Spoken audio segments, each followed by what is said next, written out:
Hi guys, welcome to my first ever food vlog. So today our content is about food delicacies here in my hometown, Compostela, Cebu. So first, I'm going to introduce you puto balanghoy. Do you want to know how to make puto cassava in just 3 ingredients? Yes, tama ka. Cassava, sugar, and water lang. Originally, hinahalo ito with coconut milk pero since wala tayo ngayon, water is fine pa rin. Don't worry, masarap pa rin siya. As you can see sa reaction ko Video.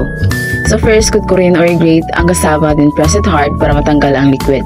After that, mix it with sugar and water na sakto lang. As you can see, nilagay namin yung mixture sa DIY steamer ni Lola. Gawa lang sa malaking lata with water inside. Sa ibabaw, may coconut shell na may butas sa gitna para makalabas ang init.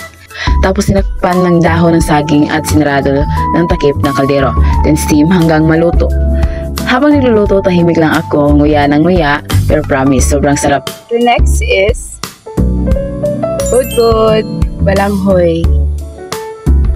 So ayun guys, tapos na tayo sa puto cassava. Let's move on to part 2, budbud balanghoy. Yes, cassava ulit yung gamit natin. Pero this time, may coconut milk na talaga.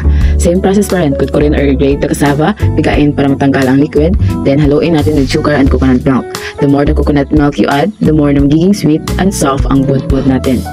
So, hindi natin siya in-steam. Ang ginawa lang natin, nilagay lahat sa kaldero with water. Then, pinakaluan hanggang sa naubos ang tubig. Doon siya dahan-dahang niluto. So, it is super simple, pero sobrang sarap. Ito na ang budbud balanghoy. So, let's taste the third and last food that I will taste today. So, banana Q. It's not one of the delicacies here in Compostela, but it is one of the best snack that you will taste in Compostela. So ayun na guys, sa pangatlong pagkain, banana Q. Hindi man siya delicacy dito sa Compostela, pero isa ito sa mga snacks na patok at hanap-hanapin ng lahat. Simple lang gawin, saba ng saging, sugar at syempre mantika.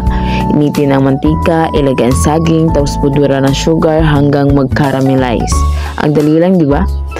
So, grabe, I really enjoy this one. Ang bango habang niluluto, tapos ayan o, look at the caramelized coating at crispy sa labas, soft sa loob.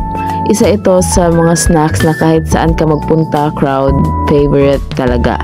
And honestly, hindi ka titigil sa isa lang.